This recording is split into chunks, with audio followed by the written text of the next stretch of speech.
नमस्कार साथियों, आज एक समाज की सच्चाई बयां करने जा रहा हूं मैं। हमारे समाज में अभी रामवीर बघेल का मर्डर हुआ, तो उन लोगों ने शायद रामवीर के चाचा जी पे, रामवीर के भाई पे 307 का मुकदमा दायर करा दिया जिससे केस क्रॉस हो जाए। और एक राजेंद्र पाल जी जिन्हें जिंदा जला दिया गया कानपुर में पेट्रोल डाल के, और एक बाबा थे 60 साल के, उनके घर में डकैती हुई थी और उनके चाकू घोंप कर हत्या कर दी।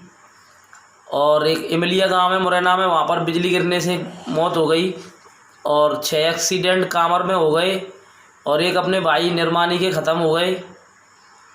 तो कई घटनाएं ऐसी हुई जिन्होंने दिल दुखा दिया। लेकिन सबसे ज़्यादा इम्पोर्टेंट बात ये है, कई राष्ट्रीय अध्यक्ष, कई सामाजिक दल और कई राजनीतिक पार्टियां हमारे समाज के अंदर हैं। तो जैसे अभी अभी आपने देखा होगा, चंदा गलरिया जेल से छूटी हैं, तो बहुत से राजनीतिक दल हैं जिनका कोई वजूद नहीं है। वो चाहते हैं उनकी पार्टी से चंदा चुनाव लड़े। तो मैं उन राष्ट्रीय अध्यक्षों से पूछना चाहता हूं, जब चंदा गलरिया जेल के अंदर थी तो एक भी अध्यक्ष मिलने गया था उनसे? आज अपने स्वार्थ के लिए आप चंदा को चुनाव लड़ाना चाहते हो। जब राजेंद्र पाल खत्म हुए तो युवाओं ने आगे कमान संभाली। दामूपाल जी, विवेक टाइगर जी, इन लोगों ने संघर्ष किया, या हमारे जीतू भाई और भी जो युवा हैं जो काम कर रहे हैं समाज के अंदर, जिनका कोई वजूद नहीं है। तो हमारे नए नए लड़कों के मर्डर हो जाते हैं, उसके बाद हम हत्यारों को सज़ा तक नहीं दिला पाते। बड़ी शर्म की बात है।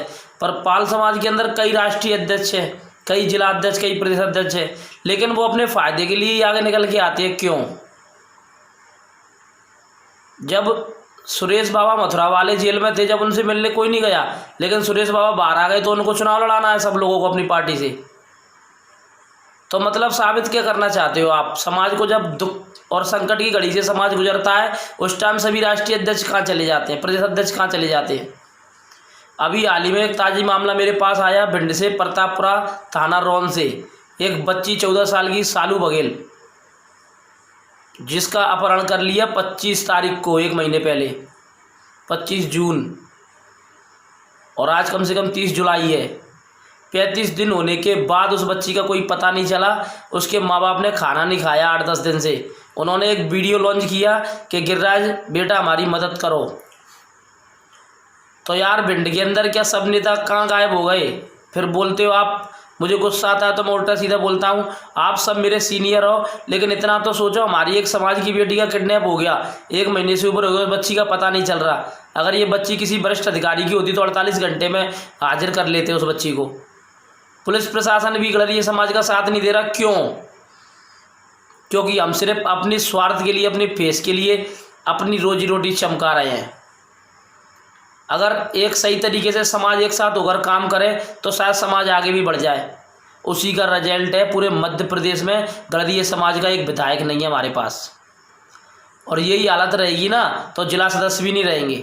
मानस में जा रहा है समाज। समाज को संभाल लो। समाज के जो वरिष्ठ लोग, समाज के जो लीडर, जिन्होंने समाज ने वोट देकर उन्हें बनाया या सपोर्ट करके बनाया, वो प्लीज़ समाज की मदद करें।